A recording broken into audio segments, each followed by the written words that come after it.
क्या तुम्हारे पास कोई स्वास्थ्य औषधियां हेल्थ पोशंस हैं? अंश ने पूछा। नहीं, हमारे पास नहीं है। अंश घुटनों के बल बैठ गया। उसके सामने गंभीर रूप से घायल संतरी उसके गोद में सिर लटकाए बेहोश पड़ा था। उसने अपने शरीर के भीतर घूमते हुए प्राण माना पर ध्यान केंद्रित करने की कोशिश की। किसी गंभीर रूप से घायल व्यक्ति को ठीक करना किसी भी जादूगर के लिए सबसे कठिन कामों में से एक था, खासकर पहले चक्र वाले के लिए। अंश कई चिकित्सा मंत्रों में भी निपुण नहीं था, लेकिन वह जानता था कि उसे प्रयास करना होगा। उसने सांस ली। घायल क्षेत्र पर, जहां से बहुत सारा खून निकल रहा था, उसने अपने हाथ रखे और अपने प्राण को बाहर धकेलना शुरू कर दिया। ये दूसरे चक्र का एक मंत्र था जिससे उम्मीद थी कि घाव बंद हो जाएगा, लेकिन जैसे ही उसने मंत्र की संरचना बनाना शुरू किया, उसने महसूस किया कि संतरी के अंग उसके स्पर्श के नीचे ठंडे पड़ गए हैं। उसने तुरंत मंत्र रोक दिया और ये देखने लगा कि क्या संतरी सांस ले रहा है। पहले वह समय समय पर ऐंठ रहा था, अपने जीवन के लिए लड़ रहा था। अब वह स्थिर पड़ा था, कोई हरकत नहीं। अंश ने माथे पर शिकन डाली। उसके मन में तुरंत अपराध बोध का एक संकेत छा गया। उसने आंखों के कोने से देखा कि शूरवीर किरण बैठने के लिए नीचे झुक रहा है। वह मर गया, उसने अंश को सुनाने के लिए जोर से कहा। अंश ने केवल सिर हिलाया। उसकी आंखें उस आदमी के बेजान शरीर पर टिकी हुई थीं, जैसे कोई भारी चीज उसे धो रही हो। वह जानता था कि यह क्या था और वह इससे भाग नहीं सकता था। वह इसे तुरंत झटक देना चाहता था, लेकिन जो हुआ उसके लिए उसे बुरा लगा। ये जिम्मेदारी की भावना अधिक थी कि वह आदमी उसकी निगरानी में मर गया। उसकी मौत का दोष उस पर था। पहले उसने मौत देखी थी, लेकिन कभी किसी आदमी के लिए जिम्मेदार नहीं रहा था। उसने हमेशा इसे लोगों के कर्मों का परिणाम माना था। ऐसा लगता है कि अर्नव होने से यह अलग हो गया है। अर्नव, क्या आपको 1 मिनट चाहिए या हमें वापस जाना चाहिए? मैंने शुरू में मान लिया था कि वे प्रथम श्रेणी के राक्षस थे, लेकिन वे अधिक मजबूत हैं। कम से कम दूसरी श्रेणी के, शूरवीर किरण ने सावधानी से कहा। अंश ने उसे देखा। हालांकि शूरवीर किरण को स्थिति पर बुरा लगा, लेकिन उसकी आंखों में पछतावे की कोई भावना नहीं थी। उसने डची में अनगिनत संतरियों को मरते हुए देखा होगा। अंश ने उसकी बात पर अपना सिर हिलाया। नहीं, हम अब वापस नहीं जा सकते, अंश ने कहा। वापस जाने का कोई मतलब नहीं था। मौतें तो होंगी, लेकिन उन्हें पहले मृत्यु आवाहनकर्ता नेक्रोमांसर से निपटना था। क्या आप सुनिश्चित हैं, अर्नव? शूरवीर किरण की आंखें अंश की पीठ पर टिकी थीं। हाँ, हम उस सेना की सीमा का पता लगाएंगे जिससे हम निपट रहे हैं। अगर यह हमारी क्षमता से अधिक है, तो हम वापस जाएंगे और जंगल के क्षेत्र को सील कर देंगे। पड़ोसी क्षेत्रों से मदद मांगेंगे, उसने वापस उसकी ओर देखते हुए कहा। वह अपनी झुकी हुई स्थिति से खड़ा हुआ और दूसरे संतरियों को देखा। उनमें से कुछ को मामूली चोटें थीं, लेकिन कुछ बड़ी नहीं थी। उन्होंने आधे घंटे का विराम लिया, और संतरियों ने मृत संतरी के शरीर को घास में घसीटा और स्थान को चिन्हित किया। वापस जाते समय वे शरीर को उठा सकते थे और उसे उचित अंतिम संस्कार दे सकते थे। इतना करने के बाद उन्होंने फिर से चलने का फैसला किया। आगे बढ़ो, शूरवीर किरण ने बाकी संतरियों को आदेश दिया, जो तुरंत अपनी जगह पर आ गए। अंश आगे चलने लगा, लेकिन उसके विचार अभी भी थोड़ी देर पहले हुई घटना से घिरे हुए थे। वह नहीं जानता था कि वह संतरी की मौत के लिए इतना जिम्मेदार क्यों महसूस कर रहा था। अपने पिछले जीवन में उसने बहुत सारी मौतें देखी थीं, लेकिन शायद ही कभी उसने किसी के लिए खुद को जिम्मेदार ठहराया हो, सिवाय अपने गुरुओं और केवल कुछ एक मुट्ठी भर से भी कम। लेकिन अब एक यादृच्छिक संतरी के लिए महसूस किया गया अपराधबोध लगभग उसे अंदर से खा रहा था। उसे उसका नाम भी ठीक से नहीं पता था, लेकिन उसका एक हिस्सा दर्द कर रहा था, ये सोचकर कि उसके परिवार और दोस्त उसकी मौत की खबर पर कैसे प्रतिक्रिया देंगे। अर्नव, आपने उसे बचाने की पूरी कोशिश की। शूरवीर किरण बगल से चला और अंश के करीब आ गया। उसने जरूर देखा होगा कि अंश गहरे विचारों में था। शूरवीर किरण की आवाज सुनकर अंश का माथा शांत हुआ। मुझे पता है, हमने वह किया जो हम कर सकते थे। बाकी संतरियों को अपना ध्यान रखना चाहिए। आगे की लड़ाई आसान नहीं होगी। चलो आगे ध्यान केंद्रित करें, अंश ने सख्ती से कहा और चलना जारी रखा। शूरवीर किरण ने केवल सिर हिलाया। हालांकि अंश अभी भी अपराध बोध से उबर नहीं पाया था, उसने अपना सिर हिलाया। अर्नव होने के नाते उसे शांत रहना और किसी भी और कंकाल को देखना था जो पेड़ों में छिपे हो सकते थे। जैसे जैसे वे आगे बढ़ते गए, हल्की बर्फ की धुंध से ढके पेड़ों की संख्या बढ़ने लगी। यह एक संकेत था कि वे जंगल के भीतर गहराई में जा रहे थे। जो पेड़ केवल किनारों पर थे, अब उनके रास्ते के बीच में थे। ये स्पष्ट था कि शायद ही कोई इस तरफ के जंगल में आता हो। सामान्य तौर पर, राक्षसों का डर उन्हें पास आने नहीं देता। ऐसा भी लगा कि मृत्यु आवाहनकर्ता ने उसी कारण से जंगल के भीतर एक गहरी जगह का उपयोग किया था। जैसे ही वे चले, अंश ने अचानक कुछ अजीब देखा। उसकी दृष्टि धुंधली हो रही थी और पूरे दल के चारों ओर कोहरा छाया हुआ लग रहा था। उसने पहले इसे नोटिस नहीं किया था, लेकिन यह अचानक कहीं से भी प्रकट हुआ और उन्हें घेर लिया। पीछे मुड़कर देखने पर, वह उस जगह को नहीं देख सका जहां से वे आए थे और वह केवल एक छोटी सी सीमा देख सकता था। यहां तक कि वह भी कम हो रही थी। अंश रुका और शूरवीर किरण को उसके कदमों पर रुकने के लिए मजबूर किया। सब रुको, शूरवीर किरण ने चिल्लाया। अंश ने चारों ओर देखा। यह कोहरा क्या है अर्नव? यह एक जादू स्पेल लगता है। अंश ने उन्हें घेरने वाले प्राण में सांस ली। ये सामान्य प्रकार का कोहरा नहीं था जो एक जंगल को ढंक सकता था। ये दोपहर का समय था और इस समय कोहरा वैसे भी मौजूद नहीं होगा।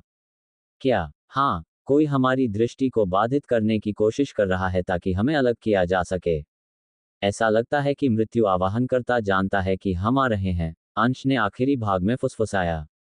कोहरे की मोटाई बढ़ने के साथ, अंश अब किसी और को नहीं देख सकता था।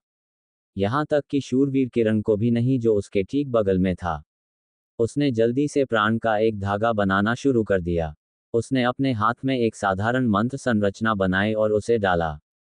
तुरंत, छोटा जादू कैंट्रिप स्पेल उन्हें एक दूसरे से छोटे अंतराल के साथ बांध दिया, लगभग एक रस्सी की तरह जिसे उन्हें पकड़ना था। इसने उन्हें एक गठन में रखा जैसे ही अंश आगे बढ़ने लगा। रस्सी मत छोड़ना। अगर तुम खो जाते हो, तो मुझे पूरा यकीन है कि कंकाल तुम सबका इंतजार कर रहे होंगे। मृत्यु आवाहनकर्ता जानता है कि हम आ रहे हैं, उसने जोर से कहा। कुछ संतरी घबरा गए, लेकिन उन्होंने रस्सी को पकड़े रखा। जैसे ही उसने कुछ कदम आगे बढ़ाए, उसने अपने चारों ओर कुछ काले धब्बे देखे। उसने उन्हें अपने कदमों पर रोका और पौधों को अच्छी तरह से देखने के लिए झुक गया। मौसम के कारण जिनकी पत्तियां झुर्रीदार थीं, वे धीरे धीरे काली पड़ रही थीं। उसने अपनी हथेली बढ़ाई और मुट्ठी भर मिट्टी पकड़ी। जिस तरह से यह उसके हाथ के खिलाफ महसूस हुई और जो सनसनी इसने दी, वह जानता था कि यह दूषित करप्टेड थी। अपनी धारणा की पुष्टि करने के लिए, वह इसे अपनी नाक तक लाया और गहरी सांस ली। उसने अपनी नाक सिकोड़ी। मृत प्राण डेड माना के उपयोग से आसपास का वातावरण प्रभावित हो रहा था। मृत्यु आवाहनकर्ता करीब है, अंश ने कहा और आगे चलना शुरू कर दिया। कोहरा घना होता गया। आसपास का वातावरण अंश की पसंद के हिसाब से बहुत शांत था, लेकिन इसने उसे केवल ये सुनिश्चित किया कि वे करीब आ रहे हैं। जल्द ही, कोहरा फीका पड़ने लगा। उनके सामने एक खाली जगह क्लियरिंग खुल गई और वे सभी उसमें कदम रखे। यह ऊंची घास के चारों ओर घने जंगल से बिल्कुल अलग क्षेत्र था। वह रहा, प्रकाश ने कहा, गुफाओं की प्रणाली को घूरते हुए। गुफा के खुलने का मुंह एक खाई की तरह खुला हुआ था। दीवारें चट्टानी थीं, लेकिन सदियों से मौसम के अंतर के कारण खुरदरी थीं।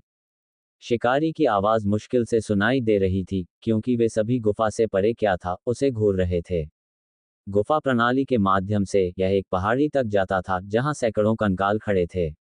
जिस रास्ते से वे आए थे, उन्हें तुरंत नोटिस नहीं किया जाएगा।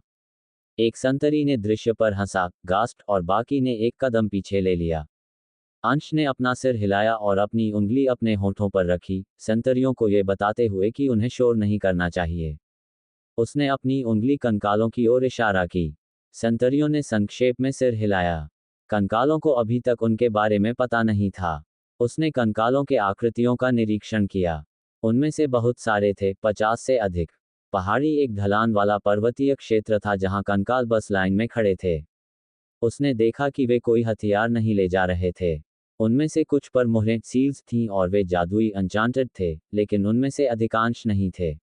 कंकालों का बहुमत पहली श्रेणी का लग रहा था, जिसमें कुछ दूसरी श्रेणी के थे। वे उनके खिलाफ मौका ले सकते थे। अगर वह सही था, तो मृत्यु आवाहनकर्ता मजबूत था, लेकिन यह ऐसा नहीं था जिसे वह संभाल नहीं पाएगा।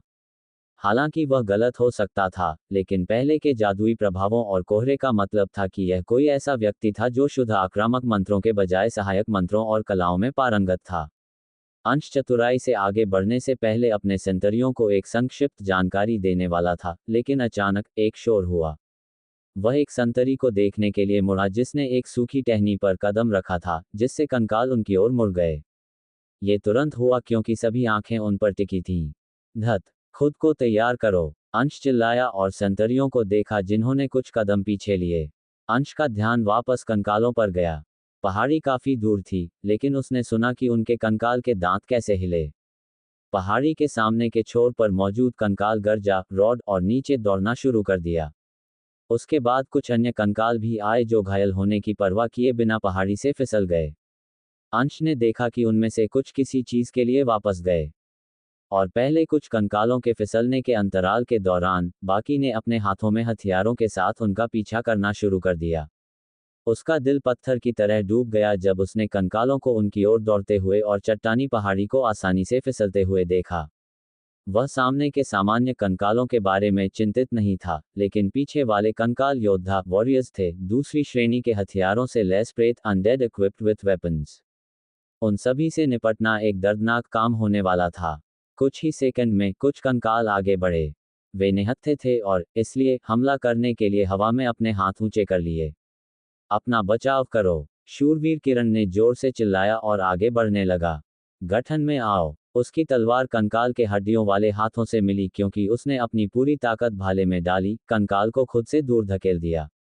वह सफल रहा क्योंकि कंकाल कुछ कदम पीछे लड़खड़ाया और फिर उसे झुके हुए किनारे से मारा। अंश ने बाकी मैदान को स्कैन किया। उनकी जनशक्ति कंकालों की सेना की तुलना में बहुत कम थी जो उन पर हमला करना जारी रखे थे।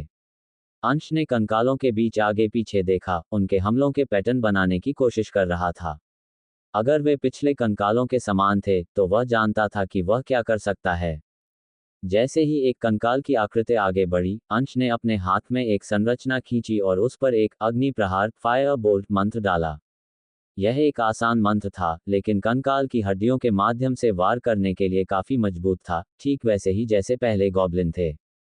गहरा लाल ऊर्जा क्रिम्सन एनर्जी आर पार हो गई क्योंकि उसकी हड्डियां बिखर गईं।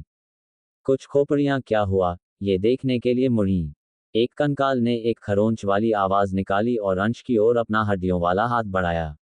अंश ने उन आवाजों को नहीं समझा जो उन्होंने बनाई थीं, लेकिन उसने केवल यह मान लिया कि यह कुछ ऐसा था जैसे, उसे हिलने मत दो।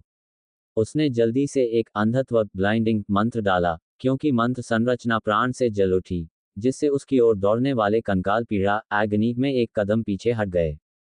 सीमित प्राण और कंकालों की संख्या के साथ, केवल कुछ ही तरीके थे जिनसे वह लड़ाई लड़ सकता था। इसलिए, उसने बस पीछे रहने और पीछे से सेंतरियों की मदद करने का फैसला किया।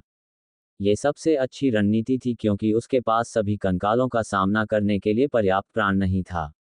वह हर उस कंकाल पर अग्नि प्रहार फेंकना शुरू कर दिया जो उसके करीब आता था या कोई संतरी जो मुसीबत में लगता था। युद्ध के मैदान के चारों ओर की ऊंची घास ने उसे एक विचार दिया क्योंकि उसने एक जादू मंत्र इनकैंटेशन का जाप किया। अस्त्रोम लैंगोट्रा, ये ज्वालाओं का घेरा, सर्कल ऑफ फ्लेम्स नामक दूसरे चक्र के मंत्र के लिए एक 2 शब्द का जादू मंत्र था। उसकी हथेलियों से एक दहाड़ती आग रोरिंग फायर निकली क्योंकि मंत्र संरचना जीवन में आ गई। ज्वलंत लपटों सियरिंग टेल ऑफ फ्लेम्स ने उन कंकालों को घेर लिया जो संतरियों पर गिरोह गैंग अप बनाने की कोशिश कर रहे थे और खाली जगह के चारों ओर की ऊंची घास ने इसे फैलने में मदद की। आग से पीछे हटो, शूरवीर किरण ने चिल्लाया क्योंकि संतरी पीछे हट गए। कंकालों के रोने की आवाजें आई क्योंकि लपटों ने उन्हें घेर लिया। संतरी खुशी से मुस्कुराए, लेकिन अगले ही सेकंड अंश ने अपने सामने घास में सरसराहट रसल महसूस की।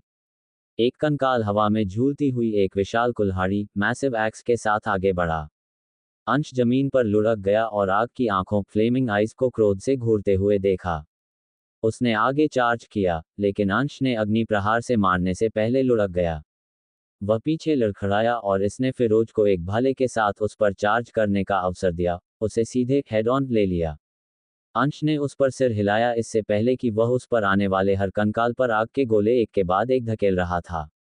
कई बार उसने सुनिश्चित किया कि सेंतरियों के पास हमला करने के लिए पर्याप्त समय हो, क्योंकि शूरवीर किरण के विपरीत वे काफी कमजोर थे और कंकाल योद्धाओं के हमले के लिए अतिसंवेदनशील थे। लड़ाई इसी तरह चलती रही। क्षेत्र अंश के लिए बहुत घूमने के लिए काफी चौड़ा था और वह उछलता रहा, कंकालों को गोलों बोल्ट्स से मारता रहा, क्योंकि शूरवीर किरण और फिरोज ने अग्रिम पंक्ति फ्रंट लाइंस को संभाला। यहां तक कि पलमन ने प्रकाश और कुछ अन्य लोगों के साथ बचाव किया, कंकाल योद्धाओं के एक समूह को ले लिया। जल्द ही उनकी संख्या कम हो गई, क्योंकि कंकाल योद्धा गिर गए और सामान्य वालों के पास कभी कोई मौका नहीं था। उन्हें भी कुछ चोटें हिट्स लगी, क्योंकि कुछ संतरी घायल हो गए, लेकिन उन्होंने लड़ना जारी रखा। अंश के पास युद्ध के मैदान पर घायलों के बारे में चिंता करने का समय नहीं था और वह अपने मंत्रों को फायर करता रहा, युद्ध के मैदान को निर्देशित करने के लिए अपनी लपटों को नियंत्रित करता रहा। जब आखिरी कुछ कंकाल बचे थे, तो अंश ने चारों ओर देखा और माथे पर शिकन डाली। लड़ाई अच्छी तरह से चल रही थी, लेकिन मृत्यु आवाहनकर्ता का कोई संकेत नहीं था। जैसे ही वह सोच रहा था कि यह कहां हो सकता है, गुफाओं से एक जोर से चीख शाउट गूंज उठी। क्या वह? अंश ने अपने शब्दों को रोका, क्योंकि एक कंकाल उसके अंदर से आगे बढ़ा, सीधे शूरवीर किरण की ओर जा रहा था, जो अपने हाथों में तलवार के साथ एक झड़प स्कर्मश में व्यस्त था।